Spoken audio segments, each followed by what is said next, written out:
ಶ್ರೀನಿವಾಸಪುರ ತಾಲೂಕಿನ ಲಕ್ಷ್ಮೀಸಾಗರ ಗ್ರಾಮದ ಶತಶೃಂಗ ಅನುದಾನಿತ ಪ್ರೌಢಶಾಲೆಯ ಮುಖ್ಯ ಶಿಕ್ಷಕರಾಗಿ ಸೇವೆ ಸಲ್ಲಿಸಿದ್ದ ಆದಿನಾರಾಯಣ ಶೆಟ್ಟಿ ಅವರ ವಯೋನಿವೃತ್ತಿ ಪ್ರಯುಕ್ತ ಶಾಲೆಯ ಹಳೆಯ ವಿದ್ಯಾರ್ಥಿಗಳು ಹಾಗೂ ಶಾಲಾ ಆಡಳಿತ ಮಂಡಳಿ ವತಿಯಿಂದ ಭಾವಪೂರ್ಣ ಬೀಳ್ಕೊಡುಗೆ ಸಮಾರಂಭವನ್ನು ಆಯೋಜಿಸಲಾಯಿತು. ಶಾಲಾ ಆವರಣದಲ್ಲಿ ನಡೆದ ಕಾರ್ಯಕ್ರಮದಲ್ಲಿ ನಿವೃತ್ತಿಯಾಗುತ್ತಿರುವ ಆದಿನಾರಾಯಣ ಶೆಟ್ಟಿ ಹಾಗೂ ಅವರ ಧರ್ಮಪತ್ನಿಯನ್ನು ವೇದಿಕೆಯಲ್ಲಿ ಸನ್ಮಾನಿಸಿ ಹಳೆಯ ವಿದ್ಯಾರ್ಥಿಗಳು ಹಾಗೂ ಪ್ರಸ್ತುತ ವಿದ್ಯಾರ್ಥಿಗಳು ಶಾಲು ಹೊದಿಸಿ ಹಾರ ಹಾಕಿ ವಿಶೇಷ ಉಡುಗೊರೆಗಳನ್ನು ನೀಡಿ ಗೌರವಿಸಿದರು. ಅನೇಕ ವಿದ್ಯಾರ್ಥಿಗಳು ತಮ್ಮ ಪ್ರೀತಿಯ ಗುರುಗಳ ಪಾದಕ್ಕೆ ನಮಸ್ಕರಿಸಿ ಆಶೀರ್ವಾದ ಪಡೆದು ಭಾವುಕರಾದರು. ಕಾರ್ಯಕ್ರಮದಲ್ಲಿ ಮಾತನಾಡಿದ ಹಳೆಯ ವಿದ್ಯಾರ್ಥಿ ಹಾಗೂ ವಕೀಲ ನಾಗೇಶ್, ಆದಿನಾರಾಯಣ ಶೆಟ್ಟಿ ಅವರು ಸುಮಾರು 35ಕ್ಕೂ ಹೆಚ್ಚು ವರ್ಷಗಳ ಕಾಲ ಶೈಕ್ಷಣಿಕ ಕ್ಷೇತ್ರದಲ್ಲಿ ನಿಷ್ಠೆಯಿಂದ ಸೇವೆ ಸಲ್ಲಿಸಿ ಸಾವಿರಾರು ವಿದ್ಯಾರ್ಥಿಗಳ ಬದುಕನ್ನು ರೂಪಿಸಿದ್ದಾರೆ. ಅವರ ಬೋಧನೆ, ಶಿಸ್ತು, ಜೀವನ ಮೌಲ್ಯಗಳು ಇಂದಿಗೂ ನಮ್ಮ ಮನಸ್ಸಿನಲ್ಲಿ ಅಚ್ಚಳಿಯದೆ ಉಳಿದಿವೆ. ನಾನು ಇಂದು ವಕೀಲನಾಗಿ ನಿಮ್ಮ ಮುಂದೆ ಮಾತನಾಡುತ್ತಿದ್ದೇನೆ ಎಂದರೆ ಅದಕ್ಕೆ ಕಾರಣ ಅವರು ನೀಡಿದ ಶಿಕ್ಷಣ ಮತ್ತು ಬದುಕಿನ ಪಾಠಗಳೇ ಎಂದು ಸ್ಮರಿಸಿದರು. ಅವರು ನಿವೃತ್ತಿ ಜೀವನವು ಸುಖ, ಶಾಂತಿ ಹಾಗೂ ಆರೋಗ್ಯದಿಂದ ಕೂಡಿರಲಿ ಎಂದು ಶುಭ ಹಾರೈಸಿದರು. ಕಾರ್ಯಕ್ರಮದ ವೇಳೆ ನಡೆದಿದ್ದ ಪೋಷಕರಿಗೆ, ವಿದ್ಯಾರ್ಥಿಗಳಿಗೆ ಎಲ್ಲ ಸಿಹಿ ಹಂಚಿ ಅದ್ದೂರಿಯಾಗಿ ಬೀಳ್ಕೊಡುಗೆ ನೀಡಿದರು. ಈ ಕಾರ್ಯಕ್ರಮದಲ್ಲಿ ಶಾಲಾ ಆಡಳಿತ ಮಂಡಳಿಯ ಸದಸ್ಯರು, ಶಿಕ್ಷಕರು, ಹಳೆಯ ಹಾಗೂ ಹಾಲಿ ವಿದ್ಯಾರ್ಥಿಗಳು, ಗ್ರಾಮಸ್ಥರು ಸೇರಿದಂತೆ ಅನೇಕರು ಭಾಗವಹಿಸಿ ಆದಿನಾರಾಯಣ ಶೆಟ್ಟಿ ಅವರ ಶೈಕ್ಷಣಿಕ ಸೇವೆಯನ್ನ ಕೊಂಡಾಡಿ ಗೌರವ ಸಲ್ಲಿಸಿದ್ರು. ಮತ್ತು ನಮ್ಮ ನೆಚ್ಚಿನ ಪ್ರೀತಿಯ ಆದಿನಾರಾಯಣ ಶೆಟ್ಟಿ ಸರೋವರಿಗೆ ಹಾಗೂ ಅವರ ಕುಟುಂಬದವರು ಮತ್ತು ಇಲ್ಲಿ ನೆರೆದಿರುವಂತಹ ವೇದಿಕೆಗೆ ಮತ್ತು ಇಲ್ಲಿ ಇಷ್ಟೊಂದು ಪೇಷನ್ಸ್ ಇಂದ ಕೂತಿರುವಂತಹ ಪ್ರತಿಯೊಬ್ಬ ಹೆಣ್ಣುಮಕ್ಕಳಿಗೂ ಮತ್ತು ಗಂಡುಮಕ್ಕಳಿಗೂ ಹಾಗೂ ವೇದಿಕೆಯಲ್ಲಿ ಅಲಂಕರಿಸಿರುವಂತಹ ಎಲ್ಲ ಗ್ರಾಮಸ್ಥರು ಮತ್ತು ಹಳೆ ವಿದ್ಯಾರ್ಥಿಗಳು ಎಲ್ಲರಿಗೂ ನನ್ನ ನಮಸ್ಕಾರಗಳು. ನನ್ನ ಹೆಸರು ನಾಗೇಶ್ ಅಂತ. ಇದೇ ಪಕ್ಕದ ಎದುರಿನಿಂದ ಬಂದಿದ್ದೇನೆ. ನಾನು ವಕೀಲ ವೃತ್ತಿಯಲ್ಲಿ ಮಾಡುತ್ತಿದ್ದೇನೆ. ನನ್ನ ವಕೀಲ ವೃತ್ತಿ ಮೊದಲು ಇಲ್ಲಿ ಕೋಲಾರಿನಲ್ಲಿ ನಡೆದು ಅದಾದ್ಮೇಲೆ ಬೆಂಗಳೂರಿನಲ್ಲಿ ಪ್ರಾಕ್ಟೀಸ್ ಮಾಡುತ್ತಿದ್ದೇನೆ.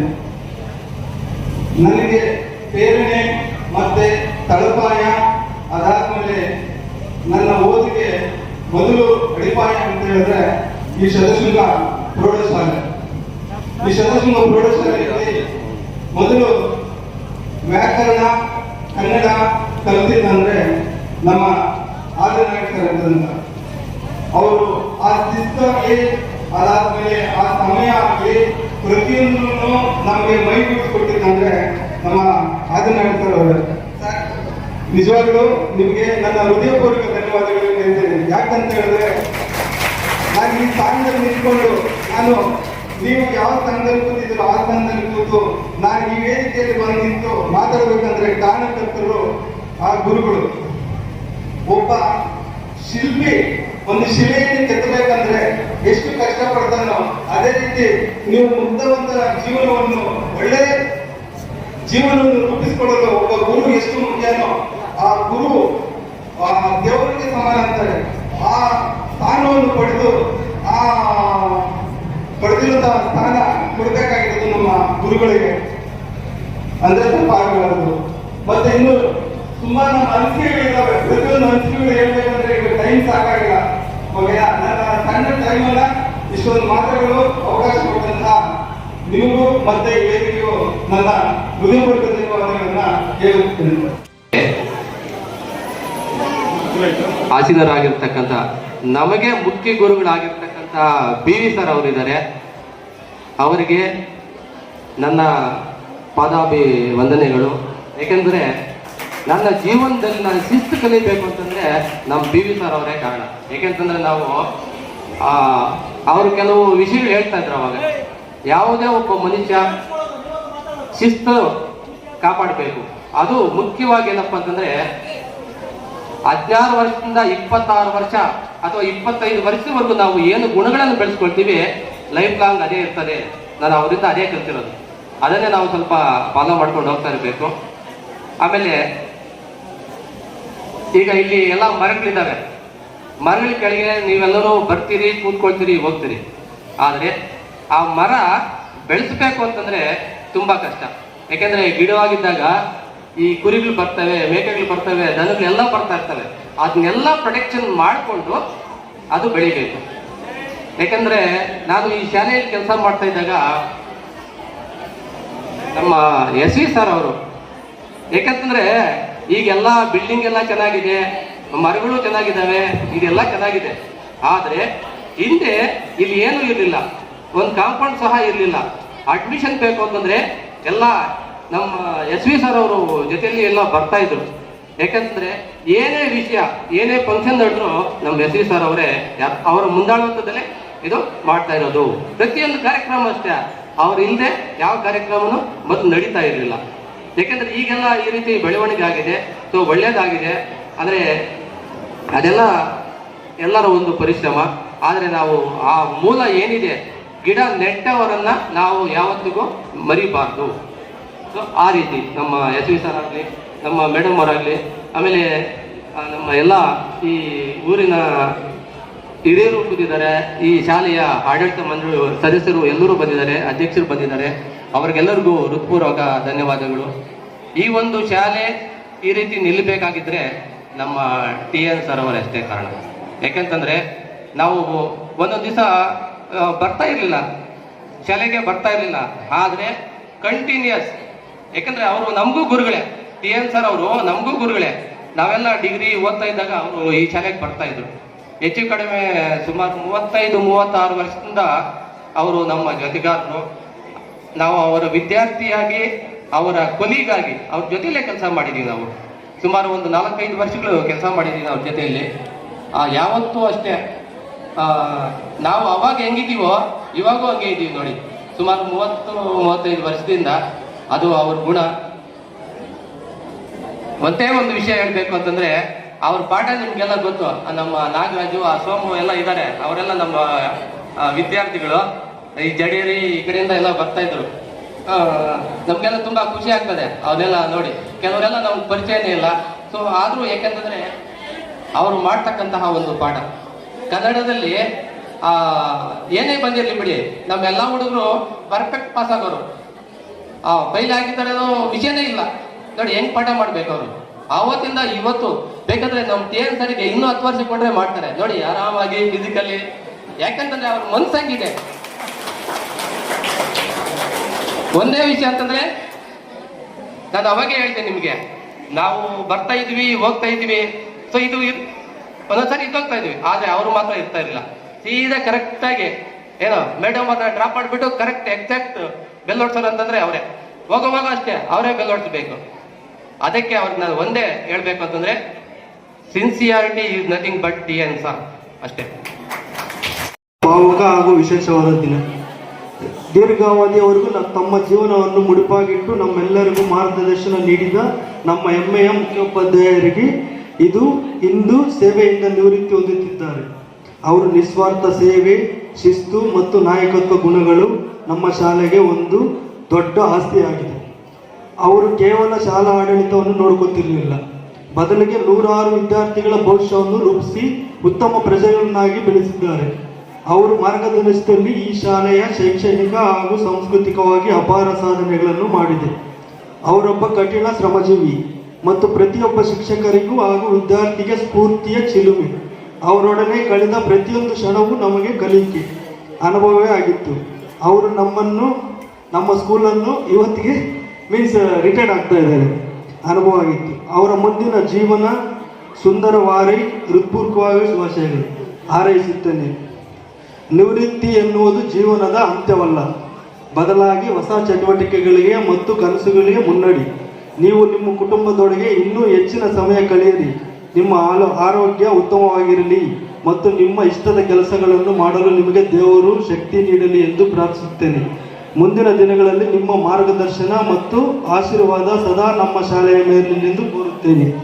ನಿಮ್ಮ ಮುಂದಿನ ಜೀವನವು ಶಾಂತಿ, ನೆಮ್ಮದಿ ಹಾಗೂ ಸಂತೋಷದಿಂದ ಕೂಡಿರಲಿ ಎಂದು ಹಾರೈಸುತ್ತೇನೆ.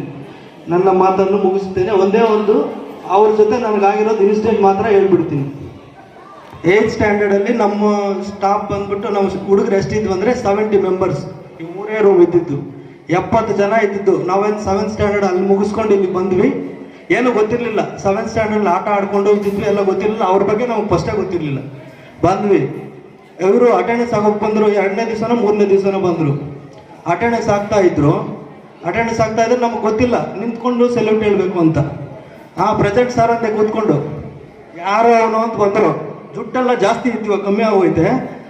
ಬಂದ್ಬಿಟ್ಟು ಜುಟ್ಟು ಹಿಡ್ಕೊಂಡು ಡಮ ಡಮ ಡಮ ಅಂತ ಹೊಡೆದಾಕಿದ್ರು. ಅದು ಓದಿದ್ದಕ್ಕಲ್ಲ, ಅಟೆಂಡೆನ್ಸ್ ಹೇಳಿಲ್ಲ, ಅಟೆಂಡೆನ್ಸು ನಿಂತ್ಕೊಂಡು ಹೇಳಿಲ್ಲ ಅಷ್ಟೇ. ಇವ್ರ ಬಗ್ಗೆ ನಮಗೆ ಗೊತ್ತಿರ್ಲಿಲ್ಲಲ್ಲ, ನಿಮ್ಗೆ ಗೊತ್ತಲ್ಲ ಇವಾಗ ಅವ್ರಿಗೆ ಶಿಸ್ತಲ್ಲ, ನನಗೆ ಗೊತ್ತಿಲ್ಲ. ಹಂಗೆ ಹೊಡೆದ್ರು. ಅವತ್ತಿಂದ ಒಂದೇ ಅಂದ್ಕೊಂಡೆ, ಇವ್ರ ಸಬ್ಜೆಕ್ಟಲ್ಲಿ ಮಾತ್ರ ಕಮ್ಮಿ ಮಾರ್ಕ್ಸ್ ತೆಗಿಬಾರ್ದು, ಇವ್ರು ಹೊಡೆದ್ರೆ ಹಂಗಿಂಗ್ ಹೊಡೆಯಲ್ಲ ಅಂತ ಹೇಳ್ಬಿಟ್ಟು 2000 ಅವ್ರ ಸಬ್ಜೆಕ್ಟಲ್ಲಿ ನಾನೇ ಟಾಪರ್. ಕೇಳಿ ಏನು ಸರ್, ಆವತ್ತಿಂದ ಒಂದು 30 ಏಟು ತಿಂದಿಲ್ಲ ಅವ್ರ ಹತ್ರ. ನನ್ಗಿರೋ ಟೀಚರ್ಸಲ್ಲಿ ಇಬ್ಬರೇ ಇದ್ದಾರೆ ಇಲ್ಲಿ, ಇನ್ನೊಬ್ರು ನಮ್ಮ NS ಸರ್. ಆಯ್ತು ಸರ್, ನಮ್ಮ NS ಸರ್ ಹೆಂಗೆ ಗೊತ್ತಾ, ನಮ್ಮ NS ಸರ್ ಹೆಂಗಂದ್ರೆ ಅವರು ನಮಗೆ ಫಸ್ಟ್ ಬಂದಿದ್ದು, ನಮ್ಮ ಬ್ಯಾಚ್ ಅವ್ರಿಗೆ ಫಸ್ಟು. ಅವ್ರು ಬಂದಿದ್ರು, ಅವ್ರ ಸಬ್ಜೆಕ್ಟಲ್ಲಿ 35 ಮಾರ್ಕ್ಸ್ ಎಷ್ಟು ಬರ್ತಾಯಿದ್ದು ಗೊತ್ತಾ, ನಂದು ಟೆಸ್ಟ್ ಮಾಡ್ತಾ ಇದ್ರು 25ಕ್ಕೆ 9 ಬರಬೇಕು. ನಂದು ಎಷ್ಟು ಬರ್ತಾಯಿದ್ದು ಗೊತ್ತಾ, 7.5 8 ಫೈನಲ್, ಇಷ್ಟೇ. ಅದಕ್ಕೆ ಮೇಲೆ ನಾನು ಬರ್ತಾನೆ ಇರಲಿಲ್ಲ. ಇದೆಲ್ಲ ಬಿಲ್ಡಿಂಗ್ ಇರಲಿಲ್ಲ, ಇಲ್ಲಿ ಮರಗಳ ಕೆಳಗಡೆ ಟ್ಯೂಷನ್ ಮಾಡ್ತಾ ಇದ್ರು ಸಂಜೆ. ನಾಗರಾಜ್ ಬಾರೋ ಇದ್ರು, 10th ಎಕ್ಸಾಮು 3 ದಿವಸ ಇದೆ, ಬಾ ಇಲ್ಲಿ ಅಂದರು. ಏನು ಸರ್ ಅಂದೆ, ನಿಮ್ಮ ಮೇಲೆ ನನಗೆ ಡೌಟ್ ಆಯಿತು ಅಂದರು. ಏನು ಸರ್ ಅಂದೆ, ನೀನು ಗೋಡೆ ಮೇಲೆ ಬೆಕ್ಕಿದ್ದಂಗೆ, ಬೆಕ್ಕು ಆ ಕಡೆನ ಜಂಪ್ ಆಗ್ಬೋದು, ಈ ಕಡೆನ ಜಂಪ್ ಆಗ್ಬೋದು, ಪಾಸನ್ನ ಆಗ್ಬೋದು, ಫೈಲನ್ನ ಆಗ್ಬೋದು ಅಂದರು. ಅವರು ಸೈನ್ಸ್ ಅಂದರೆ ಭಯ, ಅವ್ರು ಹೊಡಿತಾ ಇರಲಿಲ್ಲ ಪಾಪ. NM ಸರ್ ಬಂದಿದ್ದಾರೆ, ನಾವು NM ಸರ್ ಅವರು ಮ್ಯಾಥ್ಸ್ ಮಾಡ್ತಾ ಇದ್ರು. ಅವರು ಹುಣಸೆ ಮರ ಐತೆ ಪಕ್ಕದಲ್ಲೇ, ಹುಣಸೆ ಮರ ಐತೆ, ಹುಣಸೆ ಮರಲ್ಲಿ ಬರೆಯಲ್ಲಿ ಕಿತ್ಕೊಂಡ್ಬಂದು ಹೊಡಿತಾ ಇದ್ರು, ಪ್ಯಾಂಟ್ ಮೇಲೆ ಎತ್ತಿ ಹೊಡಿತಾ ಇದ್ರು ಅವ್ರು NM ಸರ್. ಹಂಗೆಲ್ಲ ಮಾಡಿದ್ದಾರೆ ನಮಗೆ. ಓಕೆ, ಇದೆಲ್ಲ ಕಾಮಿಡಿಯಾಗಿ ಹೇಳ್ತಾರೆ, ನಡೆದಿರೋರು ಹೇಳಿರೋದು. ಆಯ್ತು ಸರ್, ನೀವು ಇನ್ಮೇಲೆ ಮುಂದಿನ ಸಂತೋಷವಾಗಿರಿ, ಆರಾಮಾಗಿರಿ. ಮೇಡಮ್ ಅವ್ರಿಗೆ ಫ್ಯಾಮ್ಲಿಗೆ ಆರಾಮಾಗಿ ಟೈಮ್ ಕೊಡಿ. ಏನು ಮೇಡಮ್ ಕೊಡ್ತಾರಲ್ಲ, ಇನ್ಮೇಲೆ ಕೊಡ್ತಾರೆ. ಓಕೆ, ಇಷ್ಟೊಂದು ಮಾತಾಡೋದಕ್ಕೆ ಅವಕಾಶ ಮಾಡಿಕೊಟ್ಟಂತ ನಮ್ಮ ಎಲ್ಲರಿಗೂ ಧನ್ಯವಾದಗಳು. Thank you. ತುಂಬಾ ಆರೋಗ್ಯಕರವಾದಂತಹ ಪಾಠ ಮಾಡಿದ್ರ. ನಿಮ್ಮ ಪಾಠ, ಕನ್ನಡ ಪಾಠ ತುಂಬಾ ಚೆನ್ನಾಗಿ ಕಲ್ತಿದ್ದೀರಿ. ಅದ್ರ ಜೊತೆಗೆ ಕೆಲವು ಸಂಸ್ಕೃತ ಹಾಡುಗಳ ಸ್ಪರ್ಧೆಗಳನ್ನು ಕೂಡ ನಡೆಯಬಾರ್ದ. ಪೂರ್ಣಪೂರ್ಣ ಪುರುಷರ ಮುಂದೆ ಹೋಗುತ್ತಿದೆ, ಪರಿಸರ ಭಾಗ್ಯವಾಡಿಗೆ ಸಪ್ತಸರಿ ಪರಿಮಿತದಲ್ಲಿ ಜ್ಞಾತವಾಸಕ್ಕೆ ಹೋಗುತ್ತಿದೆ. ನಾನು ಯಾವುದೇ ವಿದ್ಯಾರ್ಥಿಗಳಾಗಲಿ, ನನ್ನ ಫ್ರೆಂಡ್ಸ್ಗಾಗಲಿ, ನಮ್ಮ ಸಭೆ ಕೊಟ್ಟಿರುವಂತಹ ಸತ್ಯಹರಿಚರಿತ್ರ ಒಂದು ಪದ್ಯದ ಭಾಗವನ್ನು ನಾನು ಎಲ್ಲರಿಗೂ ಹೇಳ್ತೀನಿ ಗಟ್ಟಿಯಾಗಿ. ಅದ್ರ ಜೊತೆಗೆ ನಾವು ಕ್ಲಾಸ್ ಅಂದ್ರೆ ವಿದ್ಯಾಭ್ಯಾಸದ ಸಮಯದಲ್ಲಿ ಯಾವುದೇ ರೀತಿಯಂತ ಭೇದ ಭಾವ ಮಾಡಿದ್ದಾರೆ ನಮ್ಮ ಸರ್. ದಿನವಾಗಿ ಒಂದು ಬಾಕ್ಸ್ ತಗೊಳ್ಳೋದು, ಅವ್ರ ಬೈಕನ್ನು ಕೆಳಗಡೆ ತಗೊಳ್ಳೋದೇ ನಮ್ಮ ಒಂದು ಅದ್ಭುತವಾದಂತಹ ಅನುಭವ. ಇನ್ನು ಮುಂದಿನ ಜೀವನ ಆರೋಗ್ಯಕರವಾಗಿರಲಿ ಸರ್. ಮೇಡಮ್ ಅವರಿಗೆ ಧನ್ಯವಾದಗಳು. ನಮ್ಮ ಸರ್ ಇಷ್ಟೊಂದು ಆರೋಗ್ಯವಾಗಿಟ್ಟಿರೋದಕ್ಕೆ. ಇನ್ನೂ 100 ವರ್ಷ ಆದ್ರೂ ನಮ್ಮ ಸರ್ ಹೀಗೆ ಇರ್ತಾರಂತ ಒಂದು ನಂಬಿಕೆ ಇದೆ ನಮಗೆ. ಮುಂದಿನ ದಿನಗಳು ದಯವಿಟ್ಟು ಆರೋಗ್ಯಕರವಾಗಿದೆ ಸರ್. ನಿಮ್ಮೊಂದಿಗೆ ಎಲ್ಲ ರೀತಿಯಲ್ಲೂ ನಾವು ಸಹಕಾರ ನೀಡ್ತೀವಿ. ಎಲ್ಲ ಇದ್ರು ನಮ್ಮ ಮರೆಯಬೇಡಿ, ನಾವಂತೂ ಜೀವನದಲ್ಲಿ ಮರೆಯಬೇಡಿ ನಿಮ್ಮನ್ನ. ಅದೇ ರೀತಿ ವಿದ್ಯಾರ್ಥಿಗಳು ಅಷ್ಟೇ, ಸರ್ಕಾರಿ ಶಾಲೆ, ಪ್ರೈವೇಟ್ ಶಾಲೆ ಅಂತ ಬೇಡ. ನಾವು ಇದೇ ಶಾಲೆಯಲ್ಲಿ ಓದಿದ್ದೀವಿ, ಒಳ್ಳೆ ಒಳ್ಳೆ ಕೆಲಸದಲ್ಲಿದ್ದೀವಿ. ಮೊದಲ ಒಂದು ಇಂಪ್ರೆಷನ್ ಇತ್ತು, ಚಿತ್ರಮಕ್ಕಳಲ್ಲಿ ಮಕ್ಕಳು ಅಂದ್ರೆ ಸರಿಯಾಗಿ ಓದ್ತಾ ಇರ್ಲಿಲ್ಲ ಅಂತ. ಮೋಸ್ಟ್ಲಿ ಅನುಭವ ಚೇಂಜ್ ಆಗಿದೆ ಅನಿಸುತ್ತೆ.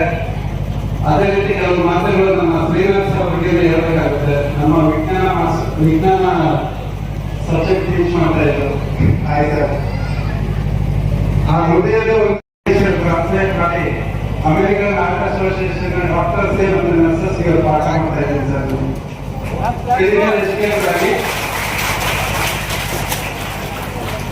ಒಂದು ದುಬಾರಿ ಹಾಸ್ಪಿಟಲ್ ಅಲ್ಲಿ education and quality manager work ಮಾಡ್ತಾ ಇದ್ದೀನಿ. ನಮ್ಮ ಕನ್ನಡ ಶಾಲೆ ಮಕ್ಕಳು ಯಾರಿಗೂ ಕಡಿಮೆ ಇಲ್ಲ. ಕಾನ್ಫಿಡೆಂಟ್ ಆಗಿರಿ, ಚೆನ್ನಾಗಿ ಓದ್ರಿ. ನೆಕ್ಸ್ಟ್ 10th ಸ್ಟ್ಯಾಂಡರ್ಡ್ ಮುಗಿದ್ಮೇಲೆ ಸೈನ್ಸ್ ತಗೊಳ್ಳಿ, ನಿಮ್ ಕೈಲಿ ಆಗುತ್ತೆ. ದೊಡ್ಡ ಕನಸು ಕಾಣಿ, ಸಕ್ಸಸ್ ಆಗ್ತೀರಾ, ಜೀವನದಲ್ಲಿ ಚೆನ್ನಾಗಿ. ಅದೇ ರೀತಿ ನಮಸ್ಕಾರ ಸರ್.